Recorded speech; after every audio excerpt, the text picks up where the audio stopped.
Howdy neighbors, welcome today to Cedar Creek Homestead for another episode of Porch Talk. Today's subject is going to be regarding food shortages. Before we get into today's topic, I want to ask you to do us a favor by subscribing to our channel.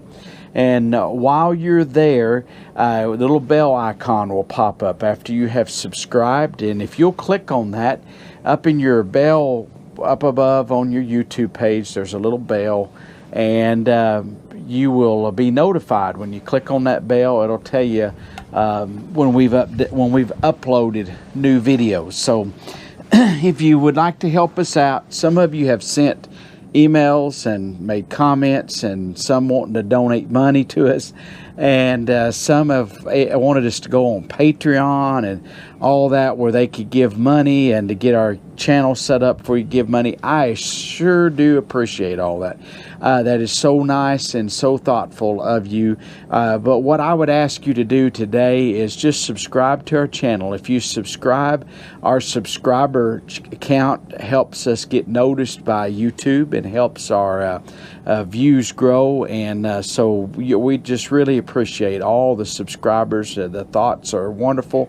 But if you would love to, if you want to help us, just subscribe to our channel. Then also, if you comment, or if you give it a thumbs up, or if you share the videos, that also helps us as well, and we sure do appreciate it. I want to talk today, though, about food shortages. We've talked for quite a while now about continued food shortages, and some may be getting tired of listening to it, and that's perfectly fine. Now, around here, we haven't went without meals. Part of that's because we have raised a lot of our own food. We like to raise our own food. For one thing, raising your own food, you know where it's come from. We use, hardly ever do we use any kind of man-made fertilizers. Very, very rarely, none at all this year have we used any kind of pesticides. And we grow our own food. We know it's safe, and it's as safe and as wholesome as you can possibly get when you grow your own food. And we haven't done without anything. In fact, most people haven't. But we're already in a time of serious situation that we're facing right now. And people are lining up in some of the major cities. Even here locally, our food banks are overwhelmed. I don't know exactly what all's happening. I know some have lost their jobs. Some folks have not been able to work because of the virus. Different things like that. Around here, there are lots of jobs. So, but some people are afraid to go to work. There's just, we could go into all the details of why. But there's a lot of people having rough times. And here locally, we're just a little bitty town, maybe 700 people across the river. They may have 300 people at the little town across from the river from us here. But we're very rural. And they are getting several city blocks long of vehicles. People are driving from long distances to come here. Down in Texas, they have people lined up for miles, not just blocks, but miles to get free food. We're kind of in dire situation, and I believe it's going to get worse. And we don't worry about it here so much at our place, our homestead, because we can and preserve, and we prep food. We do things. We have done it for a number of years, and we're prepared. But I do not think the majority of folks are ready for what is right around the corner. This week, again, the United Nations, when they met, the president spoke, the Russian president spoke, different countries, they spoke by satellite and or video, whatever you want to call it. And but the United Nations continues to say they are concerned about food shortages, global food shortages. And well, they're actually saying famine. So some folks say that famine they believe what will happen, there will be food, but you won't be able to afford to buy it. The Bible talks about a time when it'll take a day's wage in the book of Revelations. It's mentioned and it's translated that it would take basically a whole day's wage to buy one loaf of bread. And this has happened before in some countries where in Russia, when the Iron Curtain fell, they and supposedly communism fell there. When they re-emerged, their money was worthless, and people would drive Rolls Royces and cars such as that, expensive cars, out into the country and trade those cars for a sack of potatoes. We are in some dire situation that we've never faced before in the world, and we certainly have not ever faced it with the type people we have. We've never faced this kind of situation before in the United States of America. And when I say the type people we have, people that I've talked to that survived the Depression, a lot of people that I love to sit and listen to elderly people talk about the rough times. The ones that around here said that there wasn't stealing and all that, because some people say we're in a depression, but they said they didn't live during the real depression, so they don't know what a depression is because they didn't have phones and cars and a lot of things. People, if the few that did, a lot of people had to give them up because they couldn't afford to keep them. But they said most people, if they needed food, they'd come to you and ask, could they work on your farm to help you? Our neighbor worked for a man. He needed a milk cow, was in a desperate situation, and he went to his neighbor and said, hey, I'll work for you for a milk cow. I have no money, no way to get a loan, nothing like that, but I need a milk cow. So the man loaned him a milk cow, or sold him the milk cow, but he had to do a certain amount of work each week for a certain amount of time to pay off that milk cow. And my neighbor man told me that that was the only time in his life he had ever been in debt was for that milk cow. But it was so desperate to feed his family that he did that, besides keeping his regular job that he had just to make ends meet. So there was no extra money. People had no money. One thing, though, I have been told that most people in the Depression era, if they lived in the country, they had no money was the biggest thing. No money at all to do anything with. Very few people had any money.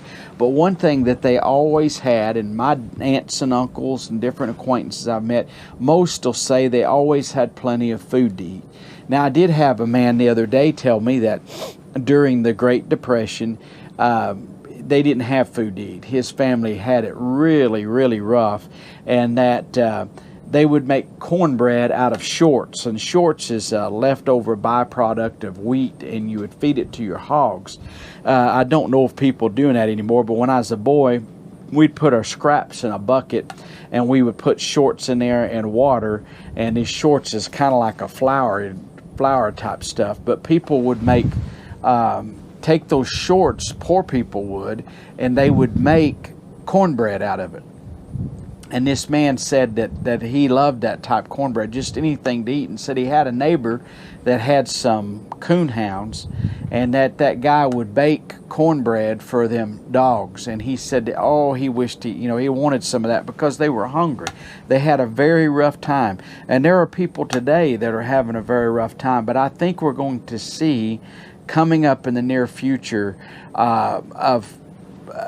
in modern times, we have never seen the type of hunger and trouble that is coming our way, not just here in the United States, but around the world. And so the purpose of today's video is just to tell you to get ready. Get yourself ready. Do what you can. I'm not saying to go out and panic. I'm probably making this sound like you need to panic. But if you're not doing anything to prepare, even the government of the United States, our government, maybe I know some of you watch from Ireland and the UK and different places around the world, and so maybe your government has done something to tell you, so they have information on getting prepared. Our government has got information about preparing for an EMP, an electromagnetic pulse. They also have information about what to do to get prepared to have food put back, and to have water put back. And some say, where should I start? And I'll tell you, my recommendations is you should have 30 days worth of food. Not just food. You should have 30 days worth of water, and you should have, if you can, enough to survive 30 days if you couldn't go to work. If that means having money put back to go ahead and pay the bills, if you owe money, if you're in debt, if you've got things coming up, have it at least for 30 days. And then after you have 30 days, and you could start with a week and then go 30-day spell, but then go longer. Go with a 90-day, and then 6 months, and then a year. A year gives you a lot of time to get prepared. Another thing is getting your garden seeds.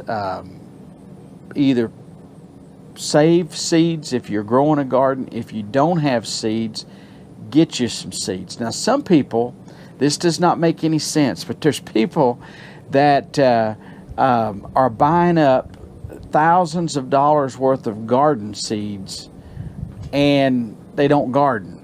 Now, and some say they're going to sell them, they're going to use them to barter with and stuff, but I don't know if that's... Now, if you've got everything put back, you've got food put back, you've got everything you need, and you want to invest in something to barter with, okay. But if you don't know how to garden, you're going to have trouble gardening. Even if you are a master gardener, and I'm not bragging, but I consider myself a master gardener. I know how to garden. I've gardened all of my life, and I grow. If you've watched my garden videos, I feel we grow a good garden. Now, I see people on YouTube that have videos that grow much greater gardens than we do. I go around this countryside, and I see people from time to time who have much greater gardens than what we have.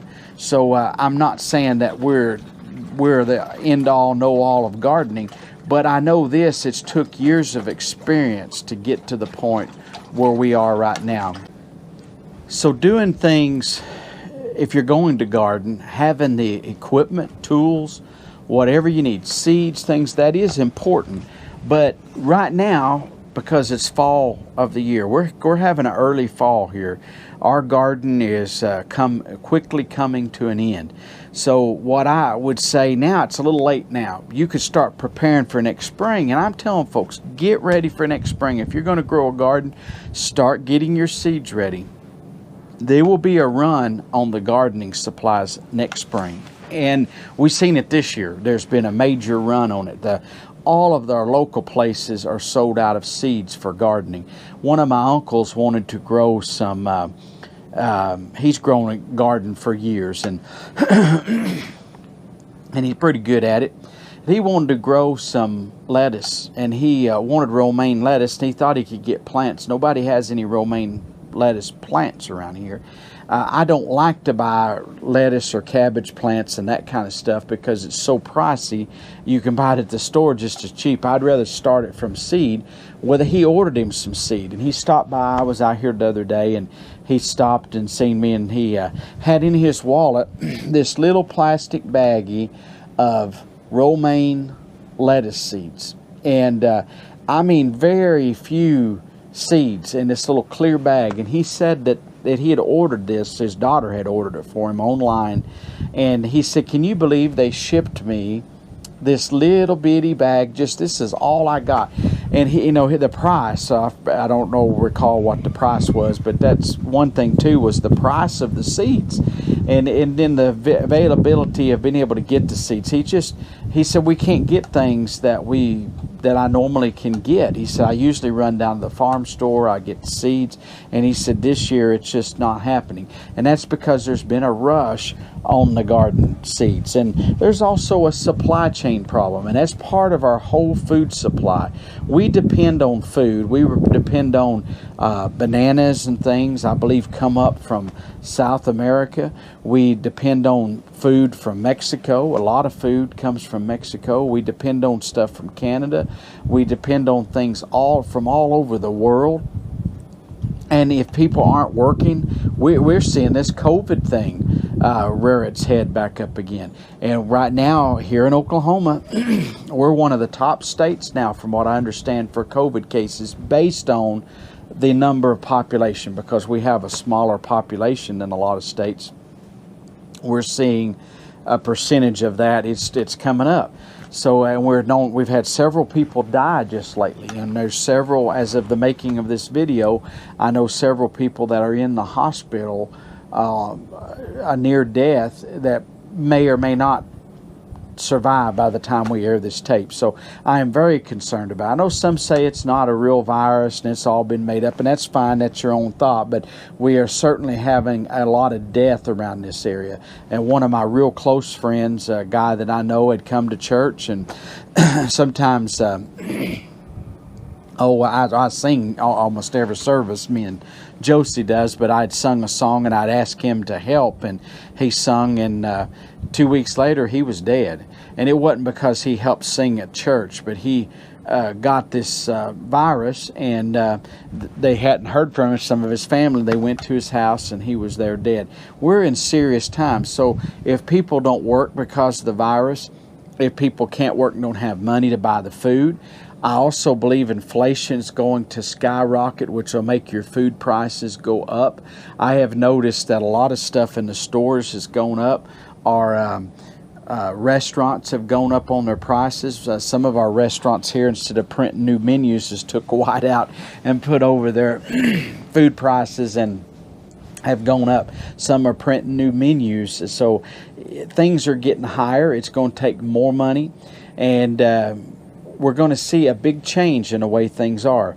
Just one update I want to say is we went to Sam's, and I wanted to give a little update on that. We go once a year. We try to go to Sam's Club, it's called. And there's other places kind of like Sam's, and maybe you have one in your area. But when we go, we buy bulk items. That's what they primarily sells, bulk stuff. And we bought one thing we got. There was a lot of stuff that's limited, and it's hard to believe we've been all summer long and all this time, and they're still rationing the food that you get. And so one of the things was spaghetti, the spaghetti noodles, and we had a box with 6 one-pound packages in it. So it wasn't a bad price. It wasn't like super bargain, but it would be less than $1 a bag for spaghetti. So I said, well, I'll get one of those. I told Josie, I said, I'm going to get one of them. And I said, no, I'm going to get 2 of them, because I'll put spaghetti noodles, which would have been 12 packs. I keep them in like a 5-gallon bucket with a sealed lid. I leave them in the packages, and we store them that way. And we'll have 12 or 15 packages put back in a bucket in our pantry. Besides, we have spaghetti. Josie keeps her pantry in the house filled with things all the time. And one of the things is, sometimes we live way out in here in the country, and sometimes there'll be we may get a phone call that they're going to have a dinner for somebody that's sick, or someone may be a funeral, something like that. So Josie can real quickly, one thing they like at the funerals is she makes spaghetti, and she makes it in a big deal, and the sauce, noodles, everything's together. I don't like it that way. I like it separate, the meat from the sauce, and I just put the meat sauce on top of the noodles. Well, she puts meatballs and fixes it up, and it's good, but it's not the way I like it. But when you're feeding a bunch of people, it's the way you kind of got to do it. So she mixes all together, and we have a big kind of like a crock pot deal that'll keep it warm, and she'll take that, and that's what they'll feed at a dinner. And it goes a long ways to help feed a lot of people, and it's always a big hit. People really like eating that. She makes other stuff too. She'll make banana pudding. She's got a recipe she does. She'll make a big bowl of that and a big deal of spaghetti. Well, for a potluck type dinners, now we haven't had as many of those because people have been, of this COVID, a lot of the funerals here are just outside. But anyways, we try to keep supplies here, or if we had to feed a big bunch, we've got some stuff put back. So we keep stuff, and we keep most things we have a year. We have things we could probably survive here, I think, a couple of years without going to the grocery store. Now, we might have to ration some of our things. Things might get kind of close, but that's just to tell you where we're set at here. So, and maybe I'm preaching to the choir today, I don't know. But just to tell you that I believe we're in serious times, folks. And the United Nations is mentioned. They're one of the problems I've seen on the farm shows.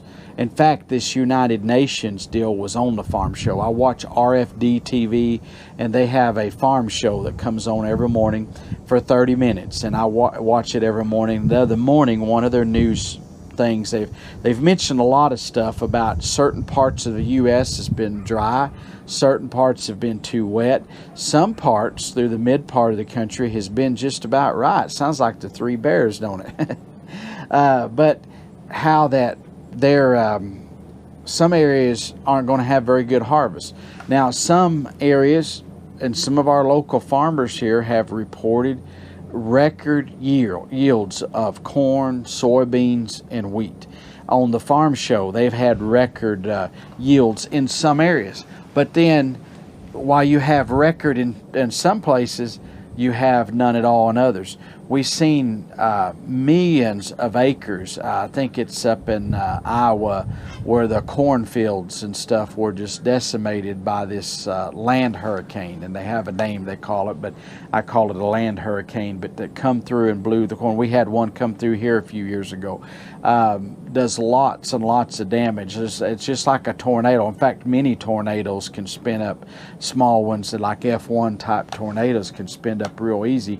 But just the straight line winds did a lot of damage. So we don't even know here for sure the devastating effect on our crops. But it just takes one bad year. Now, somebody said the other day that if things got bad, they commented, and sometimes you get people that comment, I think, are just trying to be silly, but said we would just eat the corn like what they're feed to the cows. Well, I don't know if you've ever ate field corn, but once it gets dry, it's hard. I suppose you could grind it up, make a lot of cornmeal with it, or so you could have cornbread or corn muffins. And then if roasting ears, you get them if you're going to eat field corn, what we call field corn. If you're going to eat the roasting ears, you've got to get that before it dries out on the stalk, and you can put it up that way. And some people like that, and that's fine. I'll eat that kind of corn. I prefer the sweet corn, like candy corn, Bi-Queen, stuff like that. But this year there's been such a run on food. A lot of people are taking it serious, which also people prepping. What I'm telling you to do is also putting a strain on the food industry. I called because when I butchered our beef, I butcher one every spring, and the guy told me this spring I had to wait about 3 months to get the beef in this year, and I've never had to wait that long. Usually it's just about a week. So he told me that they were booking in the next spring when I had that one butchered back earlier this year. So I thought I better call and go ahead and get me an appointment in. The next appointment to get a beef in, to get it processed, is a year from this November is his next available appointments. So people are taking this serious. One of the farm shows said that they were missing about 1 million head of cattle less than what they thought, and they were wondering what happened to these cattle, or did the government just mess up on their figures. I'll tell you one thing happened is people are eating them. They're butchering them themselves, and several of you have commented and told me that you were getting beef butchered. I've had many people. This guy that I have my beef that does our beef processing, the reason I use him is because I trust him. I know him. He's a really good guy, and he does a real good job. And so a beef will last us a year, and depending on the size, and stuff, but a beef we'll have plenty. We'll start running out about the time to get another. Now there'll be more than a year this next time, so we may have to buy some at the store. I prefer what we raise. because I know where it's come from, I know how it's been handled, and because I know this guy that processes our animals, and I've been in his home, and he's just a real clean, they're clean people, and I believe you really get your beef back. You know, we grain feed our beef. Some people want grass-fed. If you want your grass-fed, that's fine, but you want to make sure you get your animal back. If you're going to go to the trouble of taking a grass-fed beef or a grain-fed beef and you condition it for you, you want to make sure you get that back. And he told me they're not butchering much in hogs right now because they're so busy with beef. But around here, people are buying up beef animals like crazy to butcher themselves. A lot of people are even doing home processing, and I would like to get into that. My son is very interested in it, and we're looking into doing our own, maybe even build us a little butcher building here and stuff, but we're looking at that. But I think we're coming into dire straits here on the food, and there is a lot of reports. Also, if you watch Ice Age Farmer, if you've ever checked out his channel, he has a lot of information, and things don't look good concerning food. Now you might say, well, we all are heavy, we got extra to lose. Well, maybe so, but you know, in desperate times, in desperate situations, having food to eat and being able to help other people, you know, one of our thoughts is that we will want to help our neighbors. Some have commented here that it wouldn't do us no good because our neighbors and people would just come and take what you got. One nice thing, because we live out here in a rural area, I've mentioned that a lot on our videos, but we have kind of a little network around here. All of us neighbors, we look out for each other.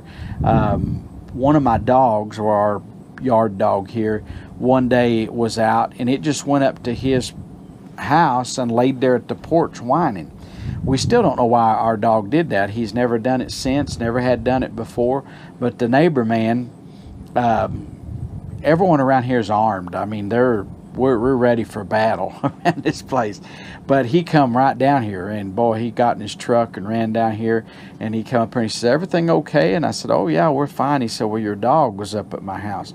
We also watch out for each other. We keep track of what comes through. If we see strange vehicles, we memorize that. My neighbor, one of my neighbors here, had his tractor stolen. And one morning I'd heard this tractor keep dying. It's kind of a long story, but his tractor kept dying, and I was like, boy, whoever, I didn't know if it's him or the other neighbor's tractor, but I knew there's a tractor diesel being ran and it kept dying. I was like, oh, they're having trouble running that thing.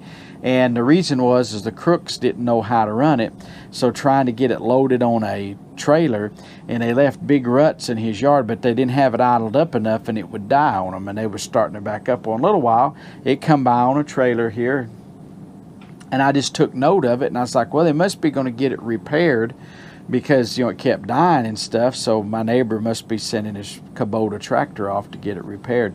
So that evening, my neighbor come home from work, and he said, hey, have you seen my tractor, or have you borrowed it or anything? Because around here, we're a pretty close-knit area. If you was in an emergency and you needed to use something that's mine and you know where the keys are and stuff, why, we just help each other to our stuff that way. And so we would help one another in a time of emergency. But I told him, I said, no, I said I'd seen a tractor go by on a trailer.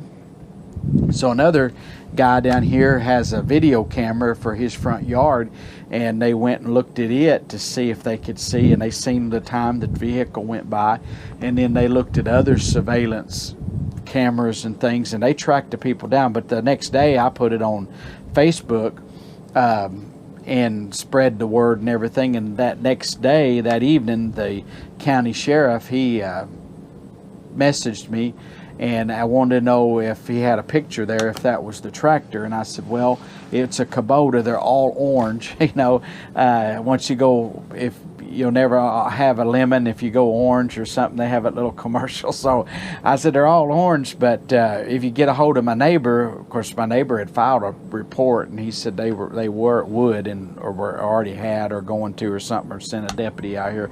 But anyway, my neighbor was looking for his serial number of his tractor. Well, sure enough, that was it. And some drug people had sold it and stole it out here.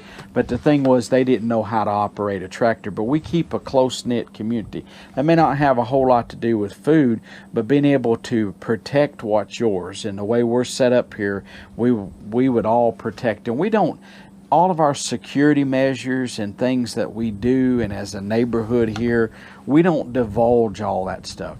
And there's some things behind the scenes that I don't tell out. And you need to do that in your area, because you don't want, and there's some things that only me, my wife, and my son, the three of us, we call it a circle of trust.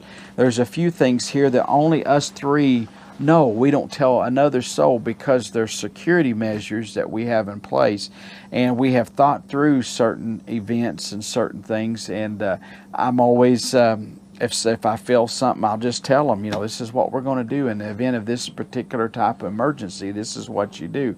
And so we have thought a lot about it. But because protecting what's yours, if you've got food prepped back, if you have your property, you work for it. Some say, this looting and rioting that's been going on, and some's like, you shouldn't be worried if your place gets burnt down. You should just go along with it because it's a worthy cause. And I disagree with that. You have a right to protect what is yours. And so that brings me to the closing here today. We're definitely in some what I call desperate situations, or serious situations. And I would say today that all of my lifetime, I have never been as concerned as I am right now. I am very, very concerned about the goings on around the world. I'm very concerned right here in the United States. I'm concerned about the natural disasters, things that are happening, these fires, these devastating fires, the floods, the famine, not famines, but droughts, which would lead to famine. Also our political situation, the civil unrest. I want to say something about the civil unrest or the political situation without getting off on that, because I could do a whole program on that. But I want to say, if you care about your country, if you like the way our country is, a democracy and a free society, even though I know we have things to work on all the time, but if you like it, you better get out and vote, because there are people trying to steal our country. And I believe there are foreign forces behind it, wanting us to totally change our society, to change our governing principles that we have as a democracy, to change into something else. Some call it social democracy or communism, socialism, whatever you want to call it. To change, we would have to enter into anarchy, which we are slowly drifting into anarchy here in our country. And there are people that are paying billions of dollars to promote anarchy. And more as we go into any country that has ever changed its form of government has had to enter into anarchy.